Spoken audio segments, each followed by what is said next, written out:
ನಮಸ್ಕಾರ. ಏಷ್ಯಾನೆಟ್ ಸುವರ್ಣ ನ್ಯೂಸ್ಗೆ ತಮ್ಮೆಲ್ಲರಿಗೂ ಕೂಡ ಸ್ವಾಗತ. ಇವತ್ತು ನಾಡಿನಾದ್ಯಂತ ವರಮಹಾಲಕ್ಷ್ಮಿ ಹಬ್ಬದ ಸಡಗರ. ಏಷ್ಯಾನೆಟ್ ಸುವರ್ಣ ನ್ಯೂಸ್ನ ಸಮಸ್ತ ವೀಕ್ಷಕರಿಗೂ ಕೂಡ ವರಮಹಾಲಕ್ಷ್ಮಿ ಹಬ್ಬದ ಹಾರ್ದಿಕ ಶುಭಾಶಯಗಳು. ವರಮಹಾಲಕ್ಷ್ಮಿ ಹಬ್ಬ ಅಂತಂದರೆ ಯಾರಿಗೆ ಸಂಭ್ರಮ ಸಡಗರ ಇಲ್ಲ ಹೇಳಿ? ಅದರಲ್ಲೂ ಶ್ರಾವಣ ಮಾಸ ಬಂತು ಅಂದರೆ ಸಾಕು, ಭಕ್ತಿ, ಪೂಜೆ, ಆಚರಣೆ, ವ್ರತಗಳಿಗೆ ಒಂದು ರೀತಿ ಪವಿತ್ರವಾದಂತಹ ದಿನ. ಇವತ್ತು ವರಮಹಾಲಕ್ಷ್ಮಿ ಹಬ್ಬದ ಸಡಗರ ಧನ, ಸಂಪತ್ತು ಮತ್ತು ಸಮೃದ್ಧಿಯ ಒಡತಿಯಾದ ಮಹಾಲಕ್ಷ್ಮಿ ದೇವಿಯನ್ನ ಒಲಿಸಿಕೊಳ್ಳಲು ಆಚರಿಸುವಂತಹ ಹಬ್ಬ. ಈ ಹಬ್ಬವನ್ನು ಒಬ್ಬೊಬ್ಬರು ಒಂದೊಂದು ರೀತಿಯಲ್ಲಿ ಆಚರಣೆ ಮಾಡ್ತಾರೆ.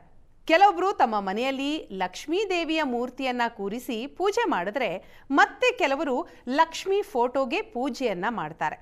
ಇನ್ನು ಮತ್ತೊಂದಿಷ್ಟು ಜನ ಕಳಶಕ್ಕೆ ಸೀರೆಯನ್ನು ಉಡಿಸಿ ಪೂಜೆಯನ್ನು ಮಾಡ್ತಾರೆ. ಲಕ್ಷ್ಮೀ ದೇವಿ ನಮ್ಮಿಂದ ಆಡಂಬರದ ಪೂಜೆಯನ್ನು ಖಂಡಿತವಾಗ್ಲೂ ಕೂಡ ಬಯಸೋದಿಲ್ಲ. ಲಕ್ಷ್ಮೀ ದೇವಿಯ ರೂಪವಾದ ಕಳಶಕ್ಕೆ ಕೆಲವೊಂದು ವಸ್ತುಗಳು ಈ ದಿನ ತಪ್ಪದೇ ಹಾಕಬೇಕಾಗತ್ತೆ. ಶಾಸ್ತ್ರ ಏನು ಹೇಳುತ್ತೆ ಅನ್ನೋದು ಕೂಡ ಬಹಳ ಪ್ರಮುಖವಾಗಿದೆ. ಈಗಾಗಲೇ ತಾವೆಲ್ಲರೂ ಕೂಡ ಮನೆಯಲ್ಲಿ ವರಮಹಾಲಕ್ಷ್ಮಿ ಹಬ್ಬದ ಆಚರಣೆಯಲ್ಲಿ ತೊಡಗಿಕೊಂಡಿದ್ದೀರಿ. ಶ್ರಾವಣ ಮಾಸ ಬಂತು ಅಂದರೆ ಸಾಕು, ಸಾಲು ಸಾಲು ಹಬ್ಬಗಳು ಕೂಡ ಶುರುವಾಗತ್ತೆ. ಅದರಲ್ಲಿ ಮೊನ್ನೆ ಅಷ್ಟೇ ನಾವು ನಾಗರ ಪಂಚಮಿ ಹಬ್ಬವನ್ನು ಆಚರಣೆ ಮಾಡಿದ್ದೀವಿ. ಈಗ ವರಮಹಾಲಕ್ಷ್ಮಿ ಹಬ್ಬದ ಸಂಭ್ರಮ. ಈ ವರಮಹಾಲಕ್ಷ್ಮಿ ಹಬ್ಬ ಅಂತಂದರೆ ವಿಶೇಷವಾಗಿ ಮಹಿಳೆಯರಿಗೆ ಅತ್ಯಂತ ಪ್ರಮುಖವಾದ ವಿಶೇಷವಾದಂತಹ ದಿನ. ಮಹಿಳೆಯರು ಅತ್ಯಂತ ಭಕ್ತಿಯಿಂದ ಆಚರಿಸುವಂತಹ ಹಬ್ಬ ವರಮಹಾಲಕ್ಷ್ಮಿ ಹಬ್ಬ. ಐಶ್ವರ್ಯ ಅಂತಂದರೆ ಅದು ಬರೀ ಹಣ ಅಲ್ಲ.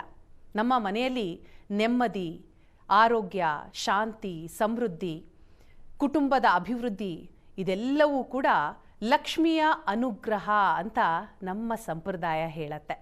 ಹಾಗಾಗಿ ಕೇವಲ ಐಶ್ವರ್ಯಕ್ಕಾಗಿ, ಹಣಕ್ಕಾಗಿ ಮಾತ್ರ ಅಲ್ಲ ಲಕ್ಷ್ಮಿಯನ್ನು ಪೂಜೆ ಮಾಡೋದು.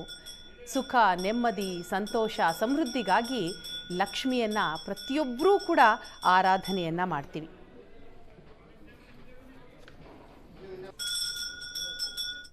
ಹಾಗಾದರೆ ಈ ವರಮಹಾಲಕ್ಷ್ಮಿ ಹಬ್ಬದ ಆಚರಣೆ ಹೇಗಿರಬೇಕು? ವ್ರತ ಅಂತಂದರೆ ಹೇಗೆ ಮಾಡಬೇಕು? ಯಾವ ದಿಕ್ಕಿನಲ್ಲಿ ಪೂಜೆಯನ್ನು ಮಾಡಬೇಕು? ಕಲಶ ಸ್ಥಾಪನೆ ಹೇಗೆ ಮಾಡಬೇಕು? ಈ ರೀತಿಯ ಅನೇಕ ಪ್ರಶ್ನೆಗಳಿದೆ. ಇದರ ಜೊತೆಗೆ 12 ಗಂಟು, ಇದರ ವಿಶೇಷತೆ ಏನು, ಮಹತ್ವ ಏನು?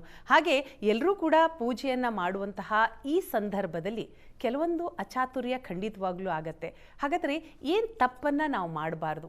ಇದು ಕೂಡ ಬಹಳ ಪ್ರಮುಖವಾದಂತಹ ಪ್ರಶ್ನೆ. ಹಾಗಾದರೆ ಎಲ್ಲ ವಿಚಾರದ ಬಗ್ಗೆ ಮಾತನಾಡ್ತಾ ಹೋಗೋಣ.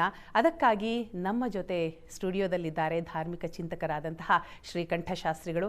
ಶಾಸ್ತ್ರಿಗಳೇ, ಶುಭೋದಯ, ಕಾರ್ಯಕ್ರಮಕ್ಕೆ ಸ್ವಾಗತ. ನಮಸ್ಕಾರಗಳು. ಶಾಸ್ತ್ರಿಗಳೇ, ಮೊದಲೇದಾಗಿ ವರಮಹಾಲಕ್ಷ್ಮಿ ಹಬ್ಬದ ಶುಭಾಶಯಗಳು ತಮಗೆ. ಇವತ್ತಿನ ವರಮಹಾಲಕ್ಷ್ಮಿ ಹಬ್ಬದ ವ್ರತ, ಅದರ ಹಿನ್ನೆಲೆ ಏನು ಅಂತ ತಿಳಿಸ್ಕೊಡೋದಾದರೆ, ಜೊತೆಗೆ ಇದಕ್ಕೆ ಇರುವಂತಹ ಐತಿಹಾಸಿಕ ಮಹತ್ವ ಅದರ ಬಗ್ಗೆಯೂ ಕೂಡ ತಿಳಿಸ್ತಾ ಹೋಗೋದಾದರೆ. ಖಂಡಿತ. ಶ್ರೀ ಗುರುಭ್ಯೋ ನಮಃ. ಹರಿ ಓಂ. ಈ ವರಮಹಾಲಕ್ಷ್ಮಿ ಅಂತಕ್ಕಂಥದ್ದು ವಸ್ತುತಃ ಇದೊಂದು ವ್ರತ. ಹಬ್ಬ ಬೇರೆ, ವ್ರತ ಬೇರೆ. ಹಬ್ಬ ಸಂಭ್ರಮ, ಸಡಗರ ಇಲ್ಲೂ ಇದೆ, ಇಲ್ಲ ಅಂತಲ್ಲ, ಅದು ವ್ರತದೊಳಗೆ ಸೇರಿಕೊಂಡಿದೆ ಆ ಸಡಗರ ಅಂತಕ್ಕಂಥದ್ದು. ಈ ವ್ರತ ಅಂದರೆ ಅದೊಂದು ಶಿಸ್ತನ್ನು ಸೂಚನೆ ಮಾಡ್ತಕ್ಕಂಥದ್ದಾಗಿದೆ. ನಮ್ಮಲ್ಲಿ ಒಂದು ಬಾಹ್ಯವಾಗಿ, ಆಂತರಿಕವಾಗಿ ಒಂದು ಶಿಸ್ತನ್ನು ಏರ್ಪಾಡು ಮಾಡಿಸ್ತಕ್ಕಂಥದ್ದು ಯಾವುದೋ ಅದು ವ್ರತವಾಗುತ್ತೆ.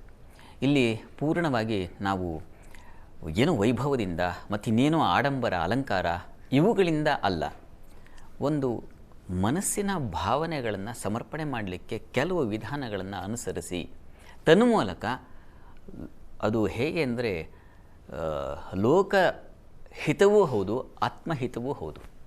ಆ ರೀತಿಯಲ್ಲಿ ಎರಡೂ ಬಗೆಯಲ್ಲಿ ಈ ಮಹಾಲಕ್ಷ್ಮಿಯನ್ನು ಆರಾಧನೆ ಮಾಡ್ತಕ್ಕಂಥದ್ದು ನಮ್ಮಲ್ಲಿ ಬೆಳೆದು ಬಂದಿದೆ. ತಾವು ಕೇಳಿದ್ರೆ ಇದರ ಹಿನ್ನೆಲೆ ಏನು ಅಂತ, ಯಾಕಾಗಿ ಇದನ್ನು ಮಾಡ್ತಾ ಇದ್ದೀವಿ ಅಂತ ಅಲ್ವಾ? ಅದು ಬಹಳ ಮುಖ್ಯ. ಕೇಳ್ಕೋಬೇಕು, ಯಾಕೆ, ಯಾರು ಮಾಡಿದ್ರು ಏನು ಅಂತ. ಒಂದು ಸಲ ಕೈಲಾಸ ಪರ್ವತದಲ್ಲಿ ಪಾರ್ವತಿ ಸಹಿತನಾದ ಪರಮೇಶ್ವರ ಕೂತಿದ್ದಾನೆ ಧ್ಯಾನಾಸಕ್ತನಾಗಿ.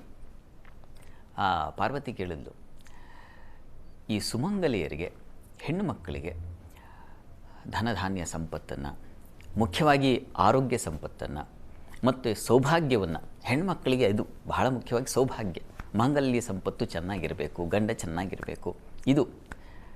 ಹೀಗಾಗಿ ಒಂದು ಯಾವುದಾದ್ರೂ ಒಂದು ಸರಳವಾದ ವ್ರತ ಇದೆಯಾ ಇದನ್ನು ತಿಳಿಸು ಅಂತ ಹೇಳಿ ಒಂದು ಸಲ ಪಾರ್ವತಿ ಕೇಳ್ತಾಳೆ ಪರಮೇಶ್ವರನನ್ನು.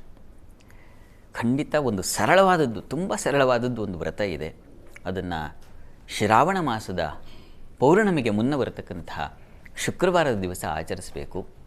ಅಲ್ಲಿ ಉಲ್ಲೇಖವನ್ನು ಮಾಡ್ತಾರೆ, ಶುಕ್ಲೇ ಶ್ರಾವಣಿಕೆ ಮಾಸೆ ಪೌರ್ಣಿಮೋಪಾಂತ್ಯ ಭಾರ್ಗವೇ ವರಲಕ್ಷ್ಮೀ ವ್ರತಂ ಕಾರ್ಯಂ ಸರ್ವಸಿದ್ಧಿಪ್ರದಾಯಕಂ ಅಂತ. ಶುಕ್ಲ ಮಾಸದ ಪೌರ್ಣಮಿಗೆ ಮುನ್ನ ಬರತಕ್ಕಂತಹ ಶುಕ್ರವಾರ ಈ ವರಮಹಾಲಕ್ಷ್ಮಿ ಅಂತಕ್ಕಂಥ ಒಂದು ವ್ರತವನ್ನು ಆಚರಿಸಬೇಕು. ಆ ವ್ರತವನ್ನು ಮಾಡುವುದರಿಂದ ಹೆಣ್ಣು ಮಕ್ಕಳಿಗೆ ಸೌಭಾಗ್ಯ, ಸಂತಾನ ಮತ್ತು ಆರೋಗ್ಯ ಇವುಗಳೆಲ್ಲ ಲಭಿಸುತ್ತೆ. ತುಂಬ ಸರಳವಾದ ಪೂಜೆ. ಶ್ರಾವಣ ಮಾಸದಲ್ಲಿ ಇದನ್ನು ಮಾಡಿದ್ರೆ ಬಹಳ ಶ್ರೇಷ್ಠ ಅಂತ ಪರಮೇಶ್ವರ ಪಾರ್ವತಿಗೆ ತಿಳಿಪಡಿಸ್ತಾ. ಶಾಸ್ತ್ರಿಗಳೇ, ಈಗ ವರಮಹಾಲಕ್ಷ್ಮಿ ಅಂತಂದರೆ ಯಾರು ಶಾಸ್ತ್ರಿಗಳೇ? ಯಾಕಂತಂದರೆ ಮಹಾಲಕ್ಷ್ಮಿಯನ್ನು ನಾವು ವಿವಿಧ ರೂಪಗಳಲ್ಲಿ ಪೂಜೆಯನ್ನು ಮಾಡ್ತೀವಿ, ಆಚರಣೆ ಮಾಡ್ತೀವಿ. ಇವತ್ತಿನ ವರಮಹಾಲಕ್ಷ್ಮಿ ಯಾರು? ವೈಕುಂಠದ ಒಡತಿ ಯಾರಿದ್ದಾಳೋ ಮಹಾಲಕ್ಷ್ಮಿ, ಆಕೆಯೇ ವರಮಹಾಲಕ್ಷ್ಮಿ. ವರ ಅಂದರೆ ಶ್ರೇಷ್ಠವಾದದ್ದು ಅಂತ. ಲಕ್ಷ್ಮಿ ಅಂತಂದರೆ ಲಕ್ಷಯತಿ ಸರ್ವಂ ಸದಾ ಅಂತ ಇದೆ. ಎಲ್ಲ ಕಡೆಗಳು ಎಲ್ಲ ಕಾಲದಲ್ಲೂ ನೋಡ್ತಕ್ಕಂಥವ್ರು ಯಾರೋ ಆಕೆಯನ್ನು ಲಕ್ಷ್ಮಿ. ರಂಗಪ್ರಿಯ ಮಹಾಸ್ವಾಮಿಗಳು ಇನ್ನೊಂದು ಹೇಳ್ತಾರೆ, ಶೃಣಾತಿ ನಿಖಿಲಾನ್ ದೋಷಾನ್ ಶೃಣಾತಿ ಚ ಗುಣೈರ್ ಜಗತ್ತು ಅಂತ. ದೋಷಗಳನ್ನು ಅಳಿಸ್ತಕ್ಕಂಥವಳು ಅವಳಾಗಿದ್ದಾಳೆ, ಗುಣವನ್ನು ತುಂಬತಕ್ಕಂಥವಳು ಆಗಿದ್ದಾಳೆ. ಇದು ಎಷ್ಟು ಮಹತ್ವವಾದದ್ದು ಯೋಚನೆ ಮಾಡಿ. ಒಬ್ಬ ಮನುಷ್ಯನಿಗೆ ದೋಷಗಳಿರುತ್ತೆ, ಆ ದೋಷಗಳನ್ನು ಅಳಿಸಿ ಹಾಕಬೇಕು ಮತ್ತು ಒಳ್ಳೆಯ ಗುಣವನ್ನು ತುಂಬಬೇಕು. ಈ ದೋಷವನ್ನು ಅಳಿಸಿ ಹಾಕೋದು, ಗುಣವನ್ನು ತುಂಬುವುದು ಯಾರು? ಮಹಾಲಕ್ಷ್ಮಿ ಆಗಿದ್ದಾಳೆ. ಆಕೆಯನ್ನು ಅಲಕ್ಷ್ಮಿ ಅಂತಲೂ ಕರೀತಾರೆ, ಲಕ್ಷ್ಮಿ ಅಂತಲೂ, ಸಂಪತ್ ಲಕ್ಷ್ಮಿ ಅಂತಲೂ ಕರೀತಾರೆ. ಹೀಗಾಗಿ ಅಲಕ್ಷ್ಮಿ ಅಂದರೆ ಕೆಟ್ಟದ್ದೆಲ್ಲ ನಿವಾರಣೆ. ಲಕ್ಷ್ಮಿ ಈ ದಿವಸ ನಾವು ಮಾಡ್ತಾ ಇರೋದು ವರಲಕ್ಷ್ಮಿ, ಅದು ಶ್ರೇಷ್ಠವಾದದ್ದನ್ನು ತುಂಬಿಕೊಳ್ತಕ್ಕಂಥದ್ದು. ಸುಮ್ಮನೆ ವರಮಹಾಲಕ್ಷ್ಮಿ ಪೂಜೆ ಮಾಡಿದೆ ನಾನು ಈ ಮನೆಗಳಲ್ಲೆಲ್ಲ ಅಲಂಕಾರ ವೈಭವವಾಗಿ ಮಾಡಿ ಒಂದು ಅದ್ಧೂರಿಯಾಗಿ ಇವರು ಕಣ್ಣುಗಳ ಮನೆಗಳಿಗೆಲ್ಲ ಆಕರ್ಷಿತರಾಗಿ ಮಾಡಿ ಇದು ರಜೋಗುಣ ಆಗುತ್ತೆ. ಹಾಗಲ್ಲ, ನಮ್ಮ ಗುಣವನ್ನು, ನಮ್ಮ ದೋಷವನ್ನು ಅಳಿಸಿಕೊಂಡು ಗುಣವನ್ನು ತುಂಬಿಕೊಳ್ತಕ್ಕಂಥದ್ದು ಯಾವುದಿದೆ ಅದು ನಿಜವಾದ ಲಕ್ಷ್ಮೀ ಪೂಜೆ. ಸುಮ್ಮನೆ ಮಾರ್ಕೆಟ್ಗೆ ಹೋಗಿ ಎದ್ವಾ ತದ್ವಾ ಹೂ ತಂದು ಅದು ಇರಲಿ, ಅದು ಸಂತೋಷ ಕೊಡುತ್ತೆ.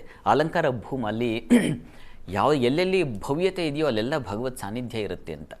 ಹೀಗಾಗಿ ಅದು ಸಂತೋಷ. ಅದ್ರ ಜೊತೆಗೆ ಇದು ಬೇಕು, ಗುಣ ತುಂಬಿಕೊಳ್ಬೇಕು. ಹಾಗಾಗಿ ಗುಣಲಕ್ಷ್ಮಿ ಯಾಕೆ ಅಂದ್ರೆ ಒಬ್ಬರು ಆಚರಣೆ ಮಾಡ್ತಾರೆ, ಅವ್ರು ಮಾಡ್ತಾರೆ, ನಾವು ಮಾಡೋಣ ಅನ್ನೋದಲ್ಲ, ಜಿದ್ದಿಗೆ ಬಿದ್ದು ಮಾಡೋದಲ್ಲ, ನಿಜವಾದ ಅರ್ಥದಲ್ಲಿ ಮಾಡಿ ಖಂಡಿತ ಮಾಡಬೇಕು. ಎಲ್ಲರಿಗೂ ಇದೆ, ಎಲ್ಲರೂ ಮಾಡಬೇಕಾದ ಪೂಜೆಯೇ.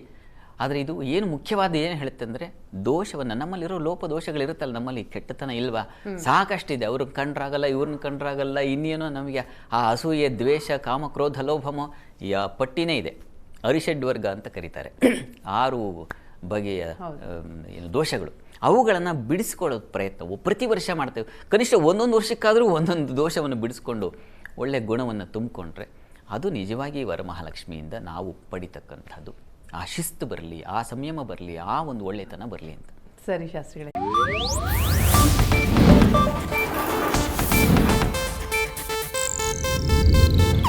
ಇದು ಏಷ್ಯಾನೆಟ್ ನ್ಯೂಸ್ ನೆಟ್ವರ್ಕ್ ಪ್ರಸ್ತುತಿ.